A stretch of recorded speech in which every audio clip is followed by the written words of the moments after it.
नमस्कार, स्वागत है आपका मेरे channel Hindi by doctor Anamika में। और आज हम शुरुआत कर रहे हैं अपनी नए वीडियो की, जो कि आपकी आगामी परीक्षा यानी आने वाली परीक्षा के से संबंधित है और बहुत ही महत्वपूर्ण विषय है।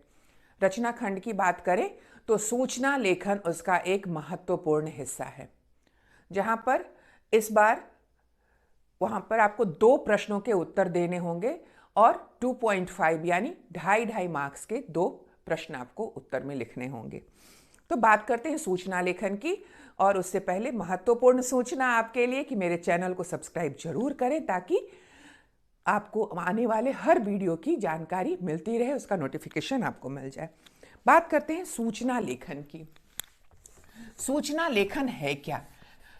अगर हम इस पर ध्यान डालेंगे तो यह संक्षिप्त लेखन की एक विधा है जिसके माध्यम से किसी व्यक्ति, संस्थान, संगठन, सरकार आदि की ओर से किसी जानकारी या योजना, कार्यक्रम, चेतावनी आदि को सार्वजनिक तौर पर व्यक्ति के लिए जारी किया जाता है। तो ये सूचना है। अभी मैं आपको सूचना लेखन पढ़ाने नहीं जा रही हूँ, ये बताने जा रही हूँ कि सूचना लेखन में हम वैसे कौन कौन से प्रयास करें कि हमें पूरे अंक मिल जाएं।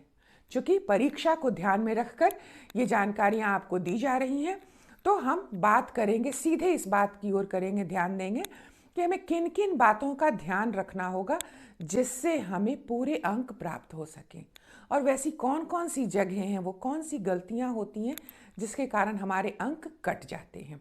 तो शुरुआत करते हैं इस बात को लेकर, और सबसे पहले ध्यान देंगे सूचना लेखन के लिए। ये कई प्रकार की होती हैं, सरकारी, गैर सरकारी, निजी, बहुत सारी हो सकती हैं। विद्यालय से संबंधित, निविदा से संबंधित। निविदा यानी सरकार जो खरीद फरोख्त करती है उसके संबंध में जो जानकारी वो देती है, किसी जगह से संबंधित या किसी वस्तु से संबंधित, तो ऐसी, या नीलामी की सूचनाएं लिखी जाती हैं। तो कई प्रकार की सूचनाएं लिखी जा सकती हैं, परंतु उनका तरीका क्या होता है और किन तरीकों को ध्यान में रखकर हम अधिक से अधिक अंक प्राप्त कर सकते हैं। तो सबसे पहले देखेंगे कि सूचना कैसे लिखें जिससे हमें अधिक से अधिक अंक मिले। इस बार आपकी सूचना जो होगी, हम बात कर रहे हैं सूचना लेखन की, जिसे आप अंग्रेजी में नोटिस राइटिंग कहते हैं, ठीक है ना। इस बार सूचना लेखन से आपके 2 प्रश्न होंगे, 2 प्रश्न होंगे, और दोनों प्रश्न आपको वहां पर 2 प्रश्न आएंगे 2.5 मार्क्स के, यानी 2.5 अंक के 2 प्रश्न होंगे, और ये 5 अंक के हो जाएंगे। एक तरह से कहूं तो ये आपके लिए बेहतर विकल्प है, क्योंकि अगर आपने 5 अंकों की एक सूचना लिखी तो कुछ थोड़ी ज़्यादा गलतियों के कारण एक अंक 5 से 4 घटाना आसान हो जाता है, परंतु 2.5 की जब 2.5 अंक की 2 सूचनाएं लिखेंगे तो अधिक अंक मिलने की संभावना बढ़ जाती है। ध्यान किन बातों का रखना है, इस पर सबसे ज़्यादा ध्यान देना है।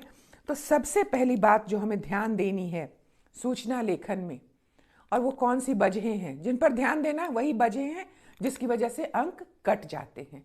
तो वो गलतियां आप ना दोहराएं, इसके लिए आप ध्यान देंगे।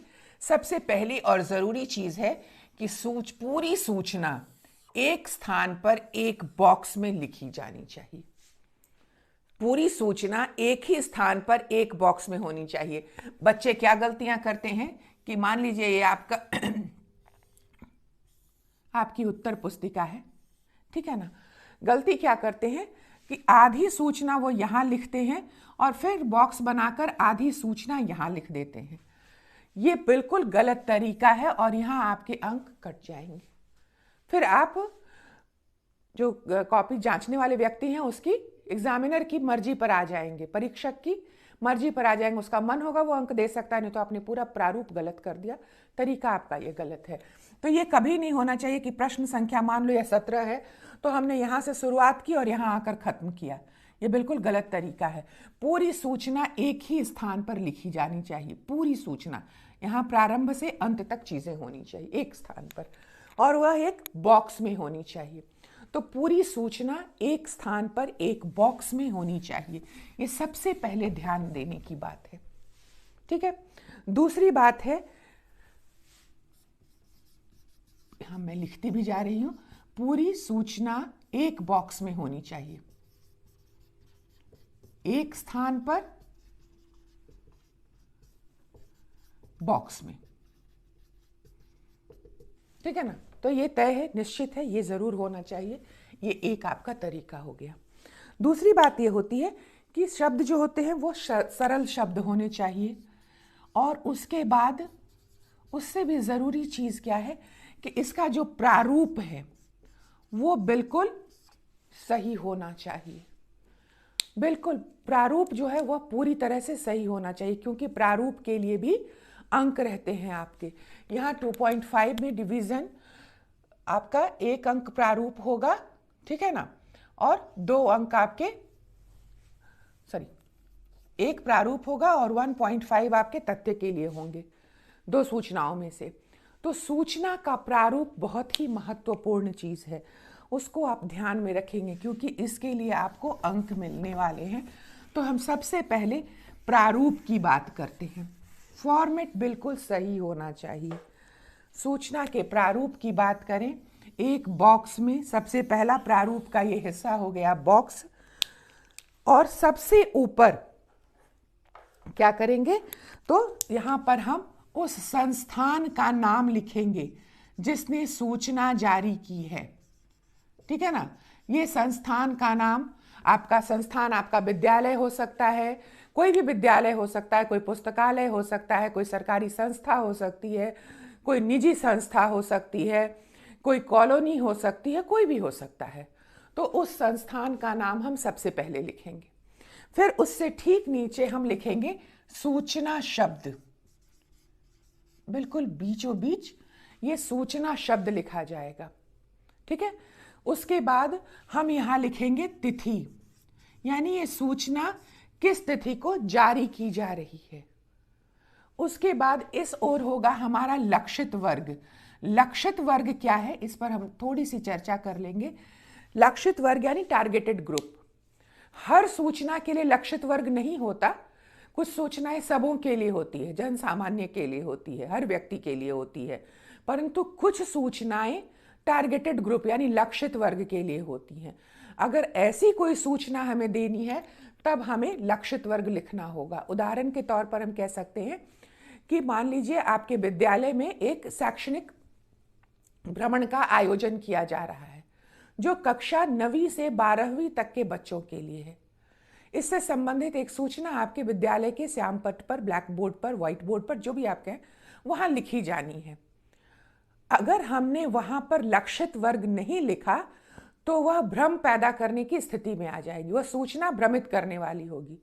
अगर हमने सीधे सीधे लिख दिया कि संस्थान का नाम, मान लीजिए जो भी अबसा विद्यालय है, सूचना, तिथि लिख दी, मान लो 10 तारीख को यह सूचना लिखी गई, 10 फरवरी को, 10 फरवरी, हमने यहाँ लक्षित वर्ग नहीं लिखा और लिखा शैक्षणिक भ्रमण, विषय हमने अपना लिख दिया, उसके नीचे सूचना लिखी, तो पहले क्या होगा कि लोग भ्रमित हो जाएंगे। सूचना किसके लिए, कहीं पूरे विद्यालय को तो शैक्षणिक भ्रमण पर नहीं लिया जाए। तो हम यहाँ क्या करेंगे, लक्षित वर्ग लिख देंगे, 9वीं से 12वीं कक्षा के विद्यार्थी। जैसे ही हमने यहाँ टारगेटेड ग्रुप लिख दिया, अब उसी कक्षा के विद्यार्थी इस सूचना को पढ़ेंगे, तो हमारे लिए आसानी हो जाएगी। तो ऐसे स्थिति में हमें लक्षित वर्ग लिखना होगा। ठीक है? फिर आगे बढ़ते हैं। इसके बाद हमारा होता है विषय, यानी सूचना का जो विषय है वो यहाँ लिखा जाएगा। सूचना का विषय लिखने के बाद हम बड़े ही संक्षिप्त, टू द पॉइंट जिसे कहते हैं, एकदम विषय से संबंधित 2 से 3 पंक्तियों में अपनी सूचना लिखकर समाप्त कर देंगे। ठीक है? और उसके बाद सूचना लिखने वाले का नाम, यानी किसने सूचना लिखी है, किसके द्वारा जारी की गई है, का नाम, उससे नीचे उसका पद नाम यानी किस पोस्ट को वो धारण करता है, और उससे नीचे हस्ताक्षर। ये आपका पूरा प्रारूप है। जब आप सूचना लिखेंगे तो पूरी सूचना इस प्रारूप में लिखी जानी चाहिए। क्लियर है ना? संस्थान का नाम सबसे पहले, फिर सूचना शब्द, फिर तिथि, लक्षित वर्ग, विषय, सूचना लिखने वाले का नाम। परंतु जब हम सूचना लिखेंगे ना तो हमें यहाँ पर संस्थान का नाम शब्द नहीं लिखना होगा, ये वाक्यांश लिखने की जरूरत नहीं, हम सीधे सीधे संस्थान का नाम लिख देंगे। ये सिर्फ सूचना शब्द वहाँ लिखा जाएगा, बाकी चीज़ें जो उस विषय से संबंधित होगी वो हम वहाँ लिखेंगे। अगर इस तरीके से आप सूचना लिखेंगे तो आपकी सूचना पूर्ण और उपयुक्त मानी जाएगी और आपको पूरे अंक मिलने की संभावना नहीं, यूं कह लीजिए कि आपको पूरे अंक मिल जाएंगे।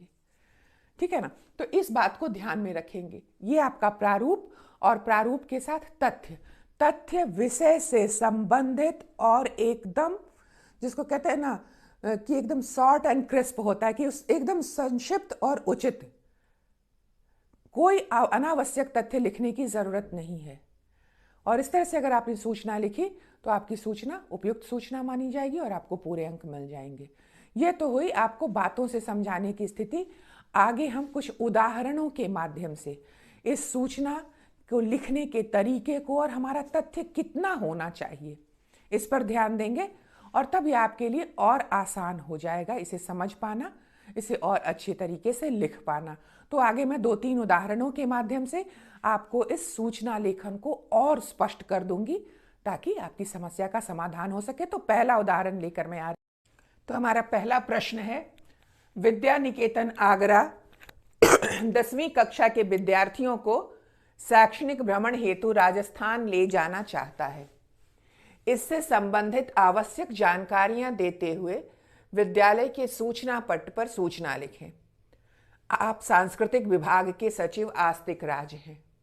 अब प्रश्न को सबसे पहले ध्यान से पढ़ेंगे कि यहाँ संस्थान कौन सा है। तो संस्थान है हमारा, कौन सा संस्थान, ध्यान से पढ़कर चीज़ें, हमारी जो काम की चीज़ें हम निकालते जाएंगे। तो विद्या निकेतन आगरा, ये हमारा संस्थान है। लक्षित वर्ग हमारा कौन है, 10वीं कक्षा के विद्यार्थी हैं, यानी ये हमारे लिए आवश्यक जानकारियां हैं। राजस्थान, कहाँ ले जाना है, राजस्थान, तो ये आवश्यक जानकारी हुई हमारी। उसके बाद यहाँ नीचे, कभी आपका ये प्रश्न ऊपर लिखा हो सकता है कि ये हिस्सा जो है ना, या तो ऊपर लिखा हो सकता था या नीचे भी लिखा हो सकता था। आप सांस्कृतिक विभाग के सचिव आस्तिक राज हैं, यानी सूचना लिखने का काम कौन कर रहा है, सांस्कृतिक विभाग का सचिव आस्तिक राज। ये हमारी जरूरी चीजें थी। और सूचना शैक्षणिक भ्रमण राजस्थान, ठीक है ना। सूचना किस संबंध में लिखनी है, तो शैक्षणिक भ्रमण के संबंध में। तो सबसे पहले प्रश्न पत्र से जो हमारी जरूरी चीजें हैं, महत्वपूर्ण जानकारियां हैं, उनको हम एकत्रित कर लेंगे ध्यान से उसे पढ़कर। क्या लिखना है, किसके द्वारा लिखा जाना है, किसके लिए लिखा जाना है। ठीक है। अब हम अपनी सूचना की ओर आगे बढ़ेंगे क्योंकि हमारे पास जानकारियां पूरी एकत्रित हो गई।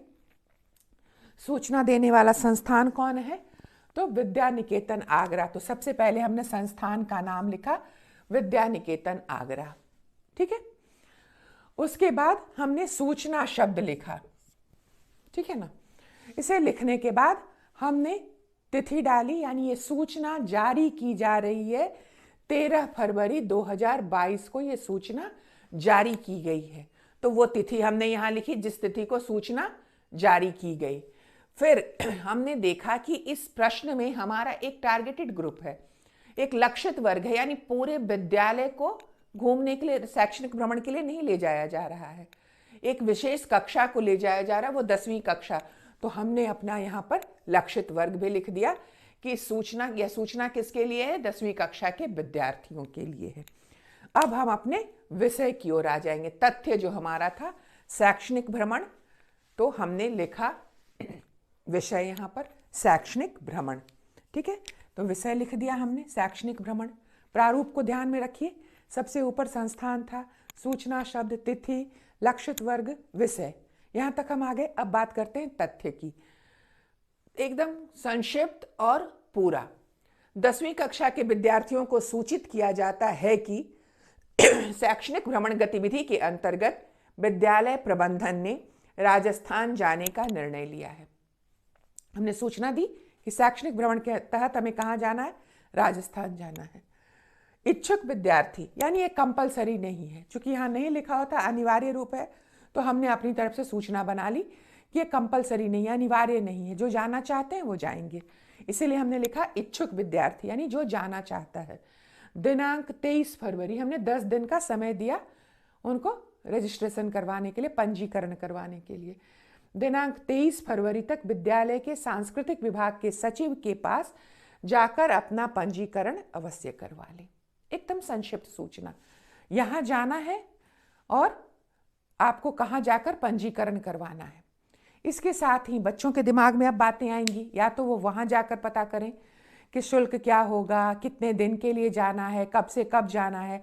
तो ये चीज़ें भी हमने सूचना के में ही लिख दी। ऐसी सूचनाएं यहाँ पर, ऐसी जानकारियाँ दे दी जाती है ताकि बच्चे अपने घर जाएं, पता करें, बात करें और आकर वो पंजीकरण करवा लें। तो हमने वो जानकारी भी यहाँ दे दी कि शैक्षणिक भ्रमण की अवधि कितनी होगी, तो 8 दिनों की होगी, और ये भ्रमण की तिथि क्या होगी वो भी हमने उनकी जिज्ञासा मिटा दी कि वह 23 मार्च से 30 मार्च तक 8 दिनों की होगी और शुल्क 5,000 रुपये होंगे। अब सूचना पूरी तरह से है, संक्षिप्त भी है और पूरी सूचना है। बच्चे इस सूचना को पढ़ने के बाद सोचेंगे, अपने घर जाकर निर्णय लेंगे और आकर पंजीकरण करवा लेंगे। अब उनके मन में कोई संदेह नहीं है, कितने दिन, कहाँ, कब, कितना पैसा लगेगा, ये सारी बातें यहाँ पर स्पष्टता के साथ कह दी गई हैं। 10वीं कक्षा के विद्यार्थी इसे पढ़ेंगे, निर्णय लेंगे और उनका काम हो जाएगा।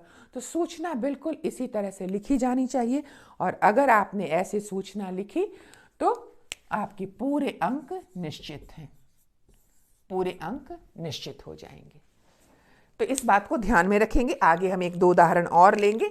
ये हमारा तथ्य हो गया, ठीक है ना। इस तथ्य को फिर हमने यहाँ पर लिखा कि ये सूचना किसके द्वारा जारी की गई है, तो आस्तिक राज के द्वारा जारी की गई है। नाम सूचना लिखने वाले का, उसका पद नाम तो सचिव है सांस्कृतिक विभाग का, और उसके बाद हमने हस्ताक्षर के लिए कुछ भी यूं ही कलम घुमा दी, या आप वहाँ पर हस्ताक्षर शब्द भी लिख सकते हैं।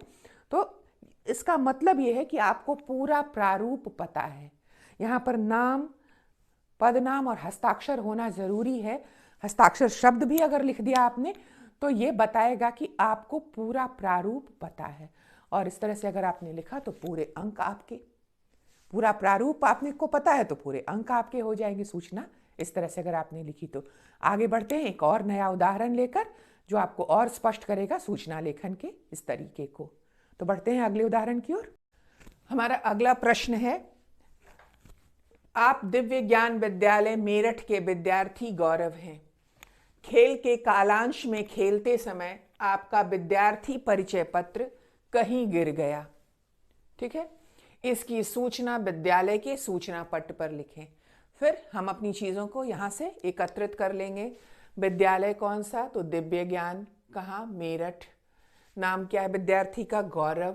क्या क्या घटनाएं हुई हैं खेल के दौरान, क्या हुआ है, तो विद्यार्थी परिचय पत्र गिर गया है।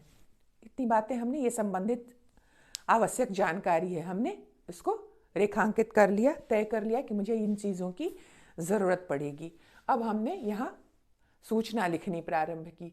तो सबसे पहले हमने संस्थान का नाम लिखा, दिव्य ज्ञान विद्यालय मेरठ।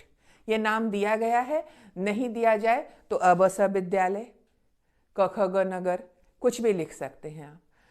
नाम दिया जाए तो उसी नाम का इस्तेमाल करेंगे, और नहीं दिया जाए तो आप स्वतंत्र हैं, परंतु ऐसे नाम लिखें जिससे आपकी कोई पहचान वहाँ पर उजागर नहीं हो, कोई आपको जान नहीं सके कि ये किस विभाग का, किस विद्यालय का, कौन सा छात्र या छात्रा है।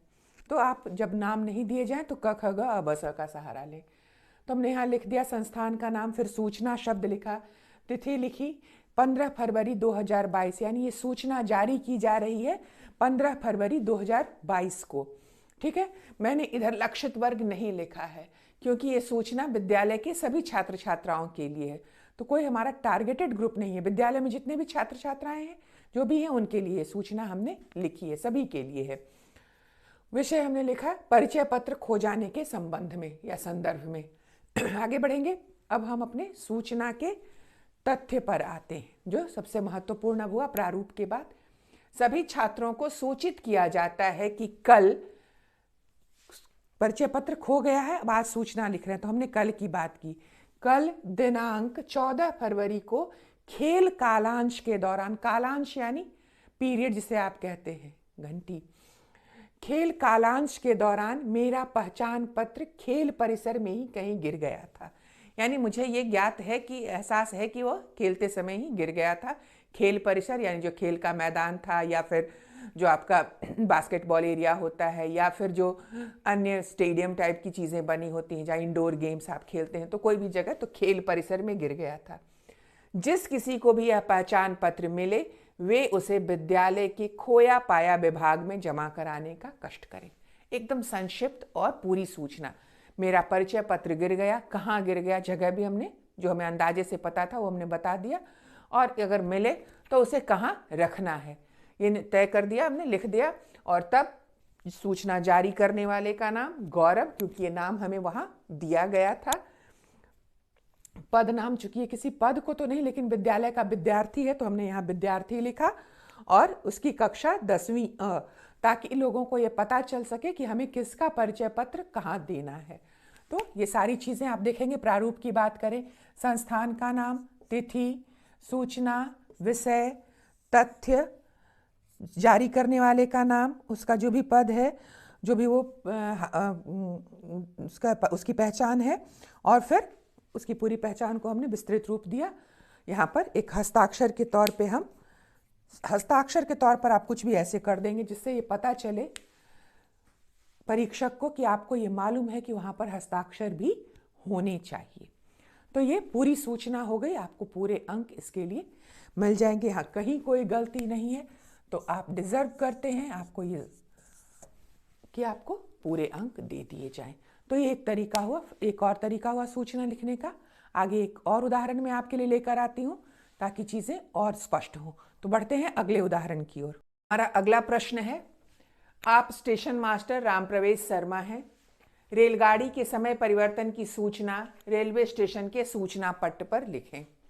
अब हम यहाँ पर देखेंगे तो हमारे पास जानकारी के रूप में क्या है कि स्टेशन मास्टर के द्वारा सूचना लिखी जाएगी और उसका नाम रामप्रवेश शर्मा है। विषय हमारा क्या है कि रेलगाड़ी का समय परिवर्तित हो गया है। अब कुछ चीज़ें हमें यहाँ दी गई हैं और कुछ हमें बनानी पड़ेंगी, क्रिएट करनी पड़ेगी, यानी सृजित करनी पड़ेंगी। यानी रेलवे स्टेशन का नाम हमें खुद से तय करना पड़ेगा, गाड़ी संख्या तय करनी पड़ेगी, ये सारी चीज़ें हमें खुद से करनी पड़ेंगी। ये हमें यहाँ दिया नहीं गया है। अगर दिया गया होता तो हम उसका इस्तेमाल करते। तो मैंने सृजित किया नई दिल्ली रेलवे स्टेशन, नई दिल्ली, ये सूचना जारी करने वाला संस्थान। ये नाम हमें दिया नहीं गया था, मैंने अपनी तरफ से ये नाम यहाँ लिख दिया है।